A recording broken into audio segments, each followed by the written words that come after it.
This is about Final Cut Pro, as the title suggested, but this time I actually done one last time. This time I'm going to do this from end to end, from import to how to set up profile, library, how to edit to export. My workflow maybe not the best, but this is my workflow. This is I've used this for quite a while, so I think I have something to share. Before I start, I have to thank you Squarespace for sponsoring this channel. With Squarespace, you can make beautiful professional looking website, which is so easy to do. Everyone can do that. The thing is, I think a lot of people are from using Premiere or using older version of Final Cut Pro. They find Final Cut Pro is so different, so like what is this about? One thing make it so much easier is that you learn how Final Cut Pro should be do, and then you can decide which one you find is better. So first you will create a library.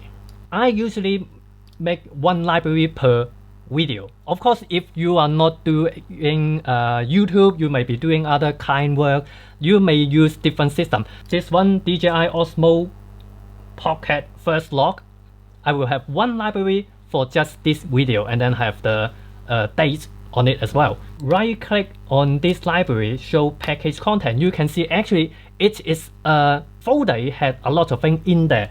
What I like is that import everything into that library. So when you in Final Cut Pro, first thing you create a library and you just give it a name and then save it like Untitled 1. Yay. There are some settings here which is media, in library or in somewhere else. I usually use in library. That means when I import, it import all the footage into that library. When you choose another place, that means raw material are in other place, not in the library. You can plug in your SD card and then drag all your material into a folder system that you like, or drag into your server. If you got a server, if you have to work with other people. As I'm a lone YouTuber, just by myself, so I will just use this in library. I like this. And then there's a catch. Catch file. Default it would be in library, but some of you guys may be using Premiere, and then I think a lot of people use Photoshop. Actually, that is like those temporary cache file. You better set it to another hard drive. For example, I have all my raw material in an external hard drive. My cache is actually inside my iMac internal hard drive. On the top left corner, you can see that this Untitled, and then it will usually create this is event. The default will be the date of the day. Obviously, you can create a lot of event. You can create event for not actually event. You can create event for assets or voiceover, that kind of thing. But let's talk about the media import. So this is my SD card. On the top right corner, you can actually create a new event here, this and that, and then here you can choose copy to library or leave file in place. Leave file in place means that you have already copied all your raw material into your folder. You just bring it into the library rather than copy it over. When I want to have raw material inside the library, I choose copy to library. Will copy from SD card to my library. And then what's important is a transcoding. Now create optimized media or create proxy media. Because when you shoot video on your camera, usually it will be in some more compressed file format, codec, usually H.264. When your computer playback that, your CPU have to decode it on the fly in real time. So when you editing, when you putting other things, there are other things happening, maybe you add effect, that kind of thing, your computer may not be catch up with decoding all that in real time. Like my old iMac, 2009 iMac, I have to do optimize. I have to click create optimized media here and then import. What it do, it will import and then create optimized media. Because optimized media means that it transcode it into ProRes, which is a less compressed file, a big file but less compressed, so your old slow computer can handle that. And then there is also a create proxy media. Proxy media is a low-res, low-quality file for a really old machine. After that, I set up everything, or select all, or import all, and then it will import. One thing really good about File Couple is that before that, when I have to do transcoding, it can do it at the background. I can actually start editing while it's importing and while it's transcoding. It's just a little bit slow. On the top right corner, the view pull down menu, there is a quality setting as well. There's a better quality and better performance.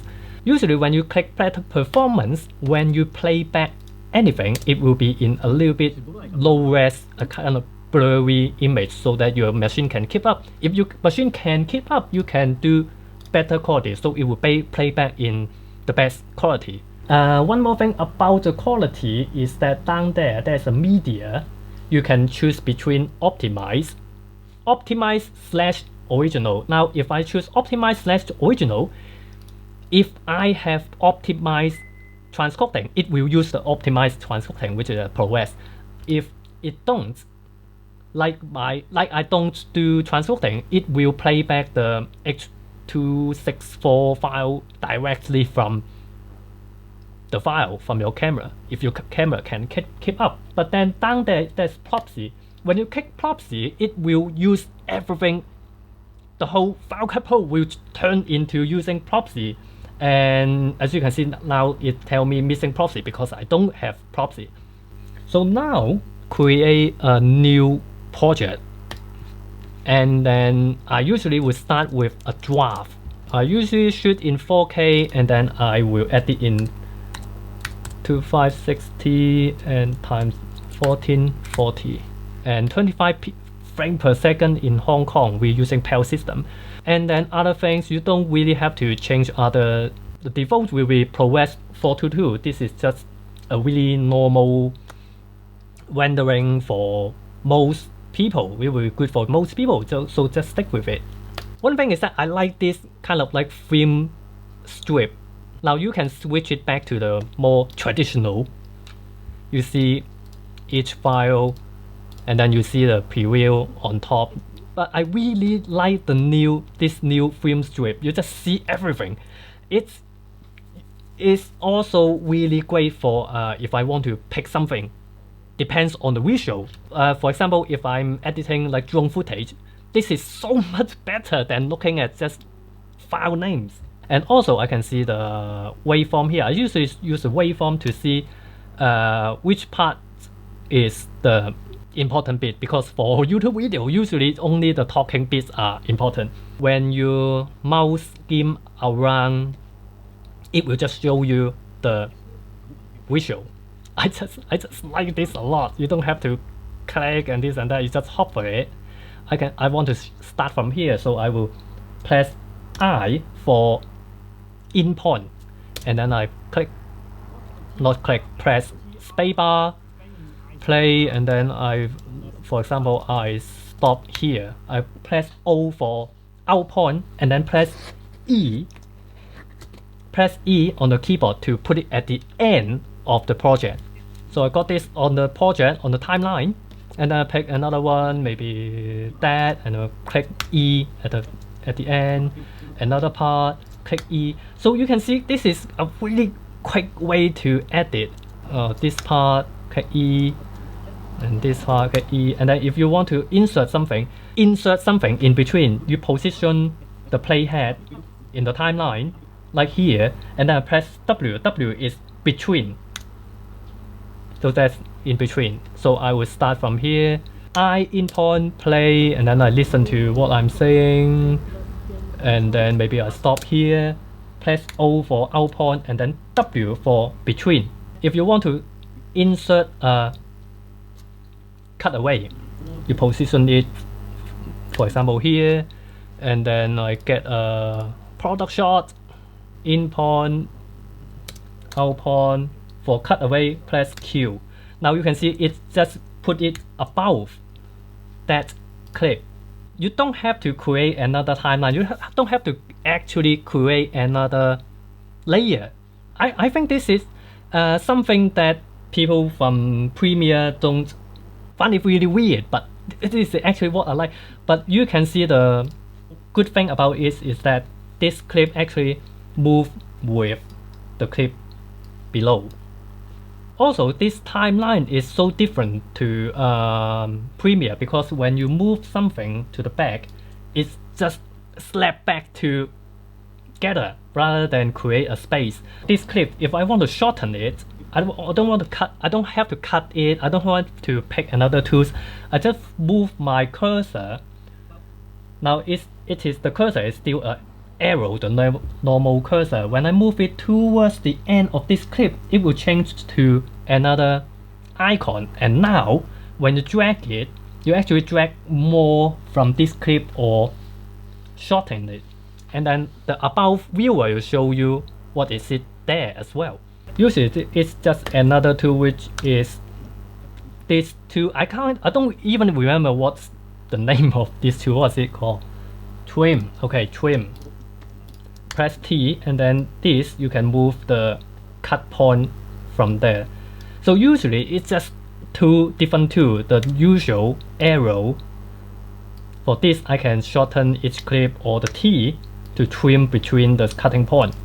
Now another thing quite unique to Final Cut Pro is keyword, because usually before that you have to create a folder for example, I will create a folder for product shot. But in Final Cut Pro, you still have folder to use. You can create another folder to file them. But this is really unique. I press the import, and then I look at this is useful, this is good, this product is good.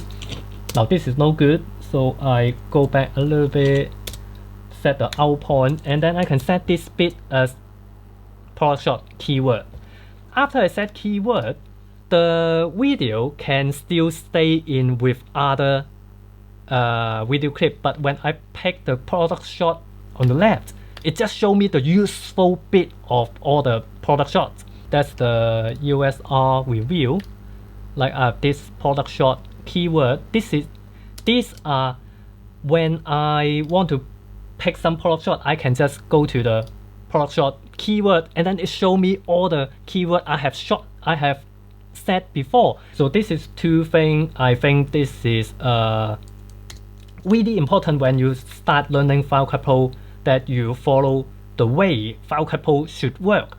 Yeah, so for the draft, I'll keep working on the draft. I'll keep putting things into the draft, and after that, I'll duplicate it into a final, and then working on that file project. I will leave the draft project alone, because when I start doing YouTube, that kind of thing, I would start with just one project. I think I just need one project to do the editing. I would waste a lot of time thinking of which bit I should use, which bit should be forward or a little bit backward. Later, I find out this is the way I'm doing now, is that when I am working on the draft, I don't even think of that. I just think, oh, this should be useful.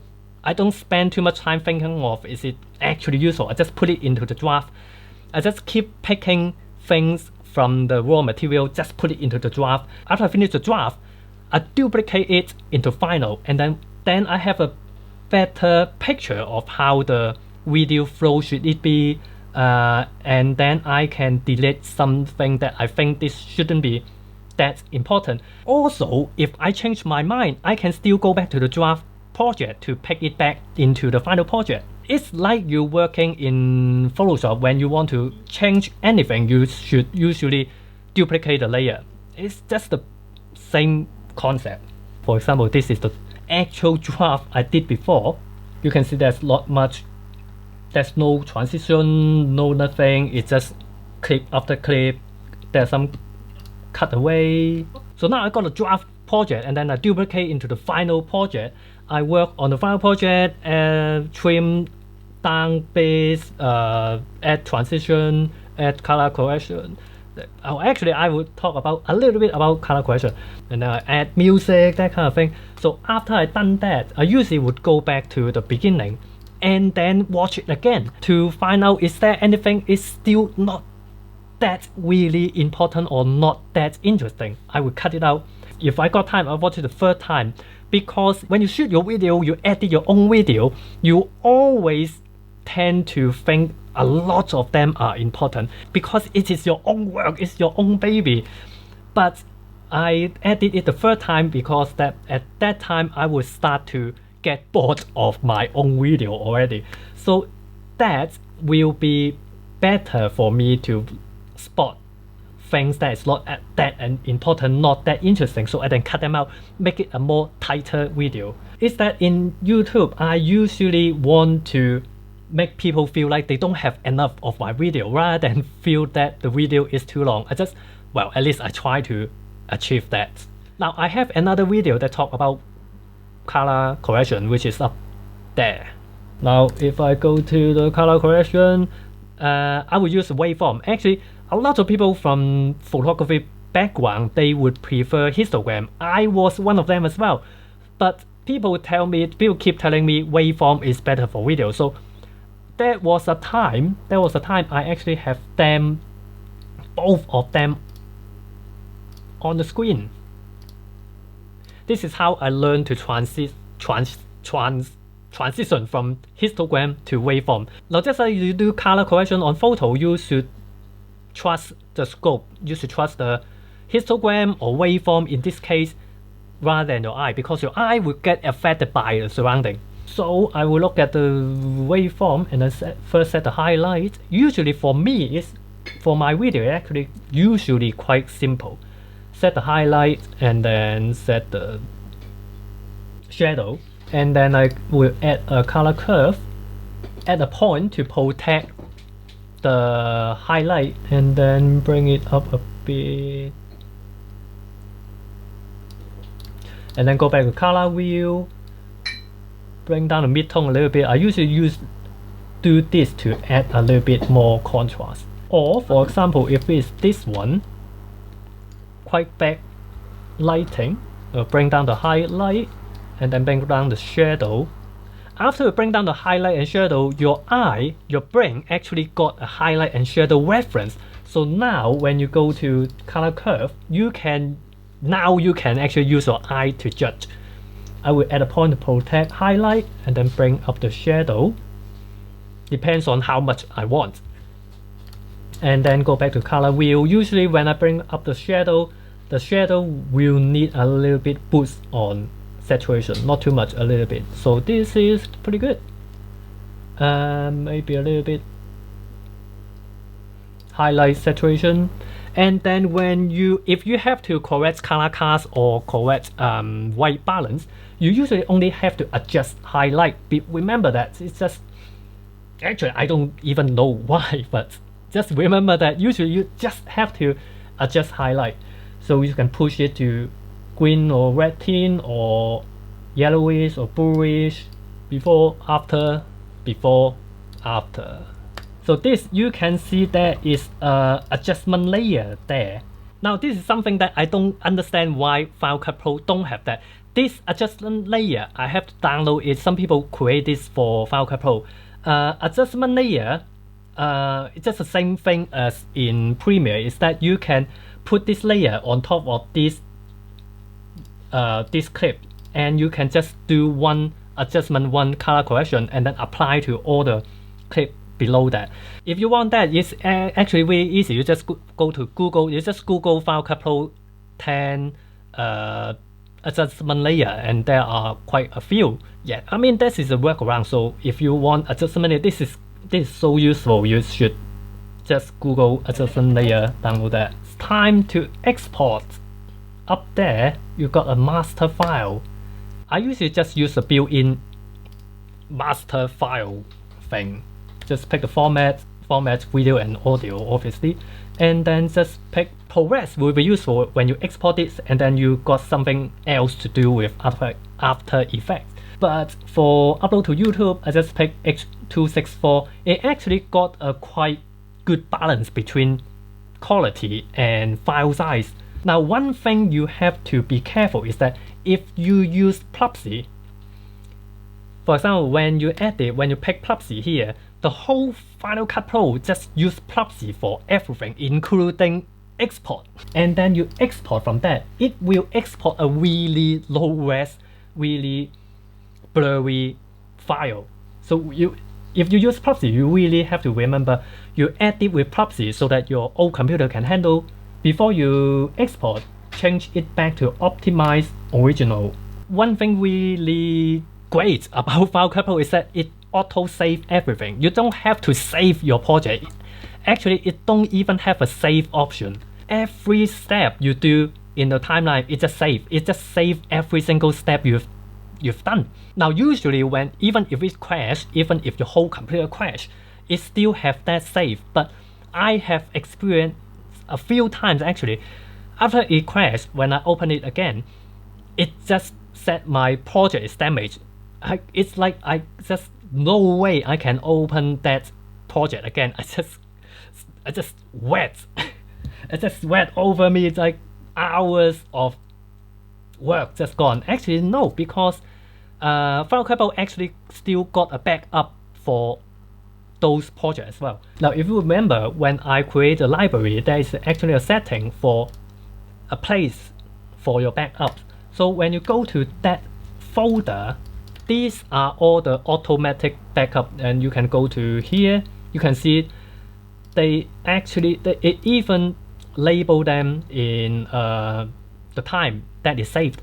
So you can go back here and pick up one of the save before, and then you can replace it. You can just go to the web, Google how to do it, and you can find out the project here, put it back into the original library, and then you usually just lost like 10 or 15 minutes of work. So actually that's it all I prepared for this video. I have to thank you again Squarespace for sponsoring this channel. With Squarespace, it is as easy as start a free trial, pick a template, and then start working from that. It can't be more difficult than using Lightroom. And if you decide to sign up, use this code for 10% off for your first purchase. I hope you got the chance to look at how Final Cut Pro work compared to Premiere, and then you can decide yourself which one is more suitable for you. Or if you are trying to learn Final Cut Pro, I hope that gives you a really quick kickstart